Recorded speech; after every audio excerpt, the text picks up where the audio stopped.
Ashley asks, are you worried about the prospect of a Facebook or Telegram coin?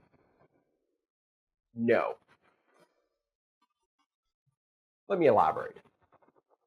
I've been saying from very, very early days that eventually we will see corporate coins like Facebook coin or Telegram coin.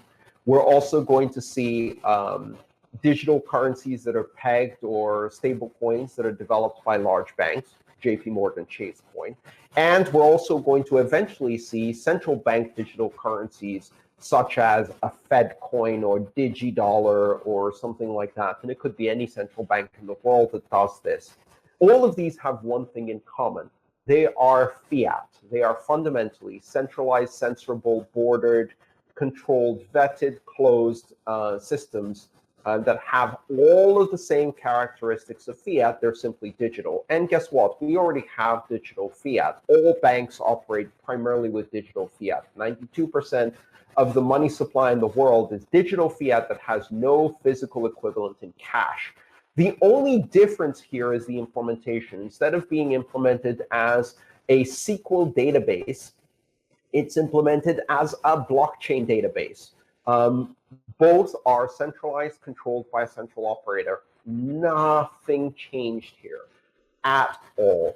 Facebook will still not be able to transmit FaceCoin across borders without complying with all of the banking regulations. Facebook will not be able to offer a coin that does not have strict KYC AML any more than PayPal can.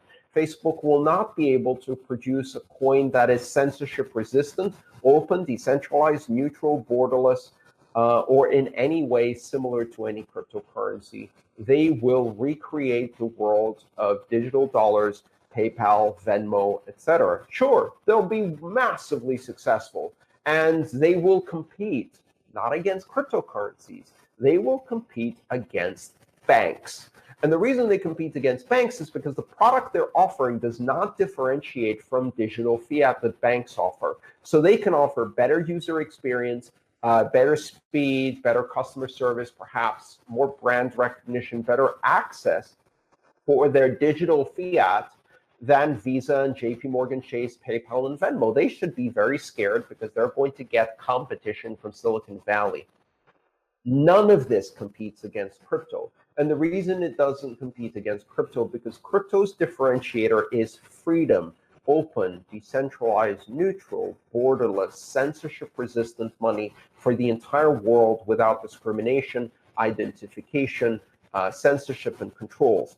None of those features can be offered by any of these coins. So if you believe that those features are needed in the world, and I can tell you they are, perhaps not by your average North American or Western European. They already have PayPal and Venmo and all of those things. Adding FaceCoin isn't going to change anything to that.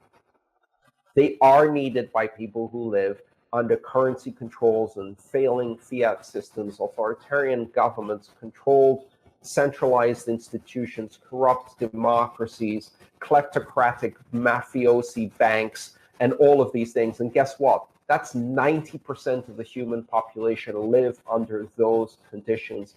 And for them, FaceCoin isn't a solution. It is simply another form of broken central currency. The open system is a solution to a very specific problem. And the problem is caused by centralization of control. And that problem cannot be solved by FaceCoin and will never be solved by FaceCoin. FaceCoin will deplatform users. It will censor transactions. It will have to slow things down. It will require you to document who you're paying and why, for what reason, where you got it, why you got it. And if they don't like the answer, they don't like who paid you, they don't like who you paid, guess what? Your account will be frozen, just like PayPal does today. Nothing changes. In fact, Facebook is probably going to be more aggressive in freezing your account. It's going to be more aggressive in applying surveillance to all of your transactions and selling that surveillance to hundreds and hundreds of different intelligence agencies, corporate and commercial surveillance companies, totalitarian regimes, and things like that.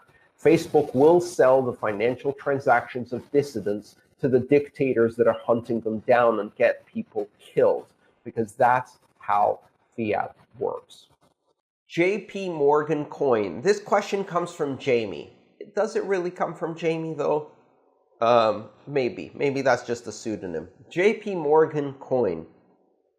Just curious what your thoughts are on whether bank coins will become more mainstream, and if so, what impacts will that have on other coins? Yes, bank coins will become more mainstream. Bank coins will have more market capitalization. Bank coins will have more users.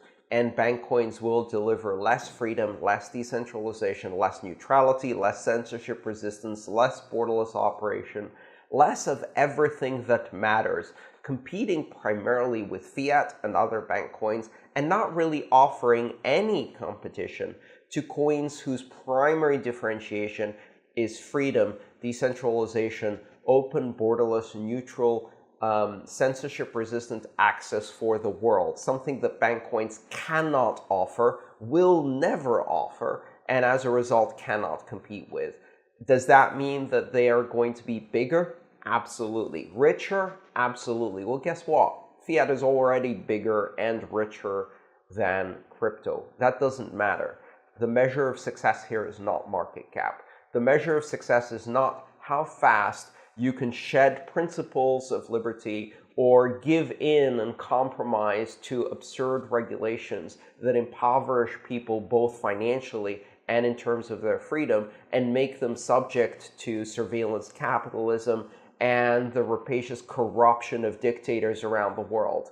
That is not the measure of success. The measure of success is how much freedom can you give to as many people as possible around the world to be able to exercise their human rights of free trade, commerce, open access to the possibility of a better future, freedom of speech, freedom of association, and all of the other important freedoms through a system of money that does not discriminate, is not controlled by a few, is not manipulated to enrich an upper class, and all of those other things that we have in fiat. Will bank coins keep coming? Sure they will.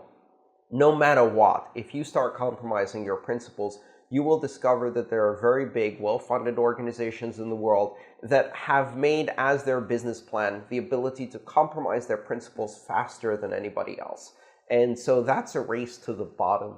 What we should be doing is strengthening the principles within crypto, introducing better privacy, better anonymity, within these crypto systems, better fungibility, and also working on improving the technology in terms of security, usability, and all of the other wonderful things that are already happening in the crypto space.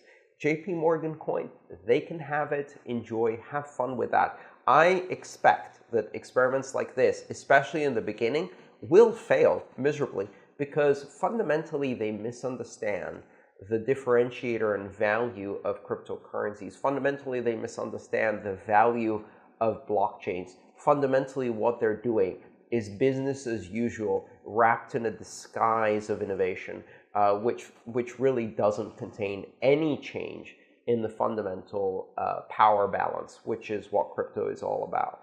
eCoin, yes, Evil Corp. It's really funny how JP Morgan Chase is quite explicitly following the plot of Mr. Robot and doing the exact plot line of Season 2, even though we know exactly how it ends with most of their offices in flames.